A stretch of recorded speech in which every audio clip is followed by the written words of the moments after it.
भारत में आधुनिक शिक्षा का जन्मदाता चार्ल्स ग्रांट को कहा जाता है। चार्ल्स वुड का डिस्पैच 1854। चार्ल्स वुड का डिस्पैच डलहौजी के काल में पारित हुआ। चार्ल्स वुड का डिस्पैच को शिक्षा का मैग्ना कार्टा भी कहा गया।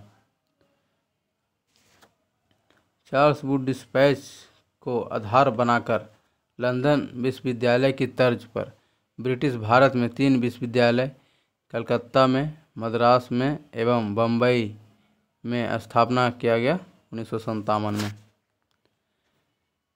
नोट में देखेंगे, डीके कर्वे के प्रयत्नों से बम्बई में प्रथम महिला विश्वविद्यालय की स्थापना हुई। डीके कर्वे ने विधवाओं के उत्थान के लिए विधवा विवाह प्रतिबंध निवारक मंडली की स्थापना की। डीके कर्वे ने 1896 ईस्वी में पूना में विधवा गृह की स्थापना किया। डीके कर्वे को 1958 में भारत रत्न प्रदान किया गया। अब हंटर शिक्षा आयोग को देखते हैं, जो 1882 में रिपन के कार्यकाल में लाया गया। हंटर कमीशन ने प्राथमिक शिक्षा के प्रसार व सुधार में बल दिया। डब्ल्यू हंटर की अध्यक्षता में। रेले कमीशन की स्थापना 1902 में कर्जन के कार्यकाल में किया गया। रेले की अध्यक्षता में विश्वविद्यालय आयोग की स्थापना की गई। 1904 में भारतीय विद्यालय अधिनियम रेले कमीशन के अंतर्गत लाया गया। राष्ट्रीय शिक्षा क्षेत्र में 1905 में रंगपुर नेशनल स्कूल की स्थापना की गई। 15 अगस्त 1906 को राष्ट्रीय शिक्षा परिषद की स्थापना की गई। सैडलर आयोग को देखते हैं, 1917 में लाया गया चेम्सफोर्ड के कार्यकाल में। सैडलर आयोग कलकत्ता विश्वविद्यालय अध्ययन रिपोर्ट के लिए तैयार किया गया था। सैडलर आयोग के अध्यक्ष एमी सैडलर को बनाया गया तथा इसके 2 भारतीय सदस्य आशुतोष मुखर्जी, दूसरा जियाउद्दीन अहमद थे। सैडलर आयोग को विश्वविद्यालय शिक्षा सुधार कहा गया।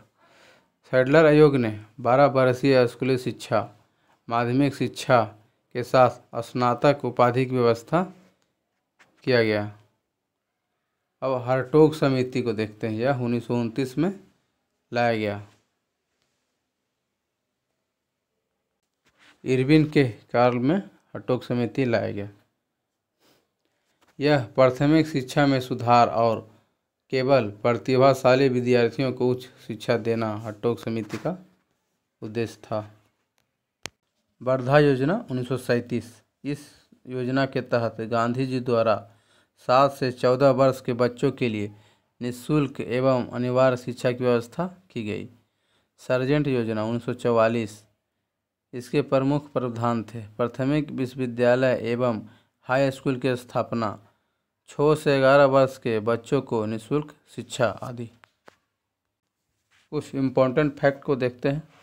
1781 में वारेन हेस्टिंग्स ने कलकत्ता में मदरसा की स्थापना की। इस मदरसा के प्रथम प्रमुख मौलवी मुइज उद्दीन थे। इस मदरसा में फारसी, अरबी तथा मुस्लिम कानून पढ़ाया जाता था। नोट पॉइंट 2 देखेंगे।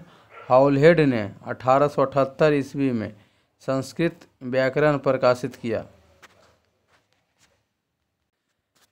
नोट पॉइंट 3, विल्किंस ने फारसी तथा बांग्ला मुद्रण के लिए ढलाई अक्षरों का आविष्कार किया।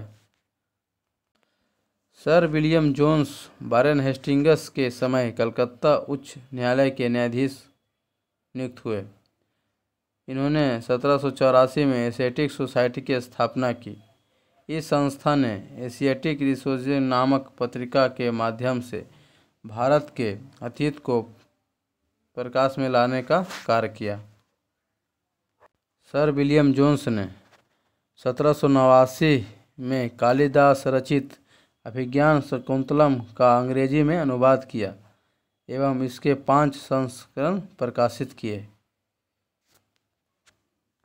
नोट में देखेंगे 1813 के चार्टर अधिनियम के तहत प्रति वर्ष शिक्षा के लिए 1 लाख रुपए खर्च करने की व्यवस्था की गई थी। भारत के औपनिवेशिक काल में अधोमुख निस्यंदन सिद्धांत, जिसको इंग्लिश में थ्योरी ऑफ डाउनवर्ड फिल्ट्रेशन कहा गया, शिक्षा के क्षेत्र से संबंधित था। इस सिद्धांत का अर्थ था कि शिक्षा समाज के उच्च वर्ग को ही दी जाए। इस वर्ग से क्षण क्षण ही शिक्षा का असर जन समान तक पहुंचेगा।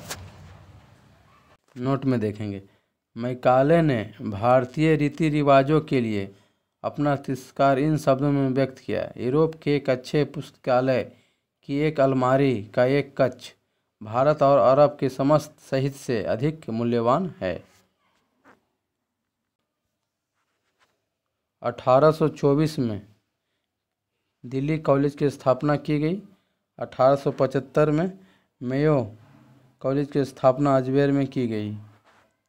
1916 में बनारस हिंदू विश्वविद्यालय की स्थापना की गई और 1919 से 1939 तक इसके कुलपति मदन मोहन मालवीय रहे। मदन मोहन मालवीय ने हिंदुस्तान दी इंडियन यूनियन, अभ्युदय तथा मर्यादा नामक पत्र प्रकाशित किया।